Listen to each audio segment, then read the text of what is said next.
In this video, I will be discussing the Lebedev Concerto in one movement, also known as the Lebedev Concerto No. 1.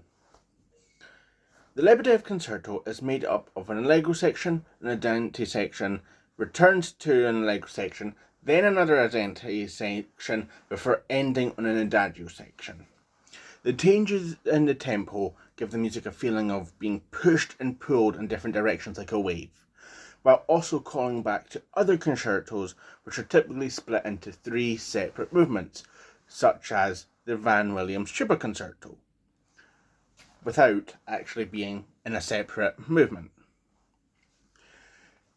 The allegro is very emotive and expressive, and sets the mood and primary theme of concerto.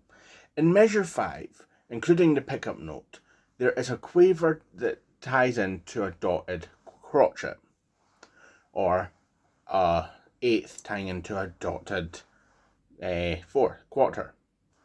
Now, when starting the piece, I originally rushed through the dotted crotchet, leaving it before it was finished, like this.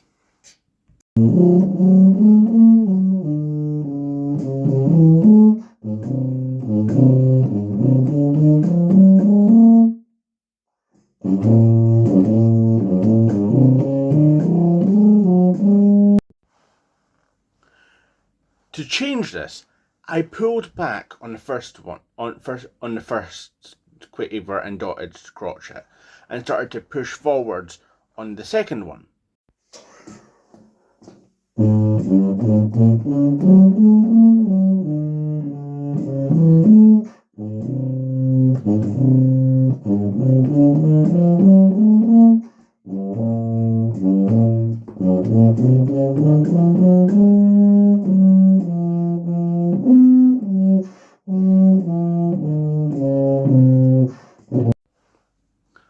However, I was still coming off the dotted crotchet too early.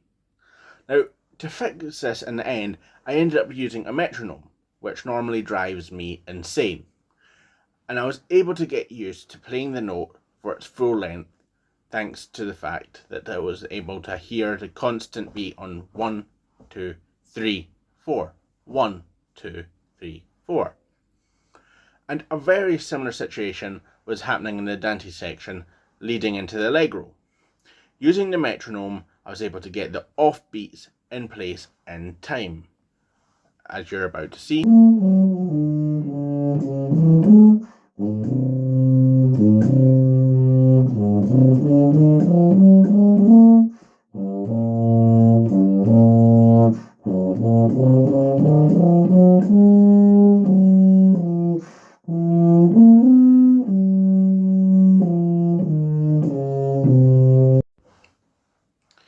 In the allegro section, there is a large section of triplets sequences going up and down, and as Kirkseen states, as to enhance the velocity, an instrumentalist might single out some scale etudes and aim for smaller upticks in speed every couple of days.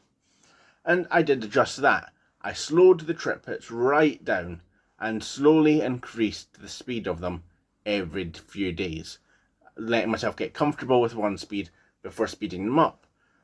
And this applies to some of my other pieces as well, but it very much helped with the triplets, as there's another triplet section later on.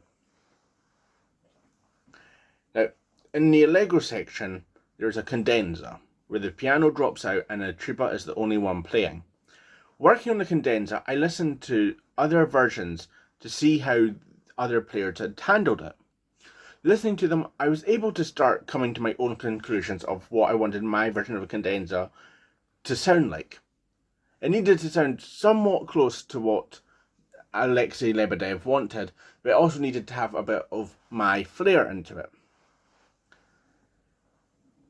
At the start of a cadenza, the first bar relies solely on open notes, going from a G2 to a C2 before going through every open interval to C4 before falling down all the way to C1.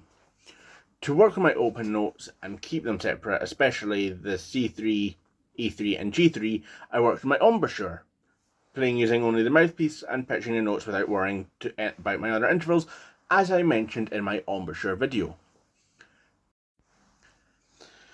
Following the pause on the bottom C1, the cadenza picks up with a series of quavers.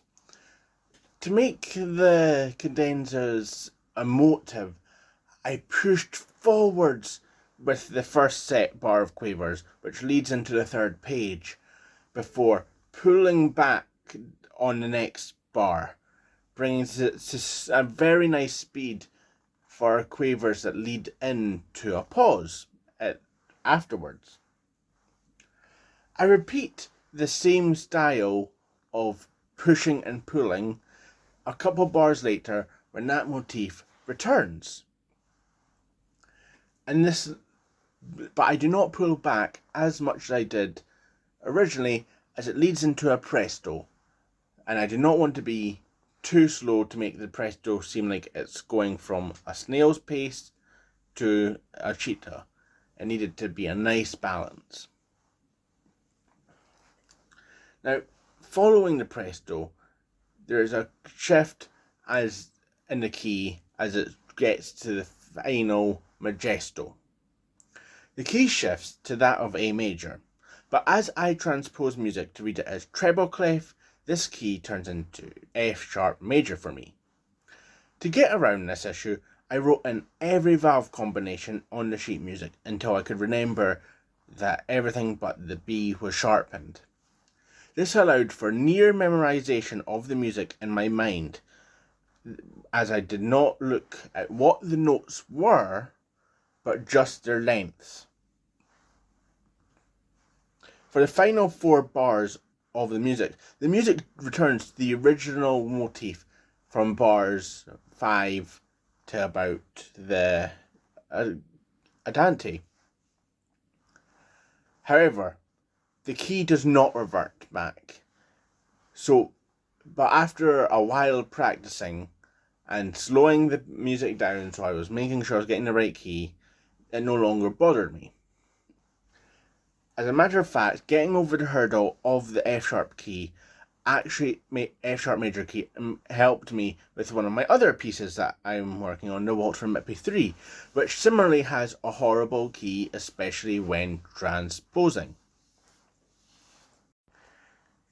The final 5 to 6 bars of the Lebedev ends with a rit, and this pulls together the entire piece and ties up all of the missing remaining themes left from it.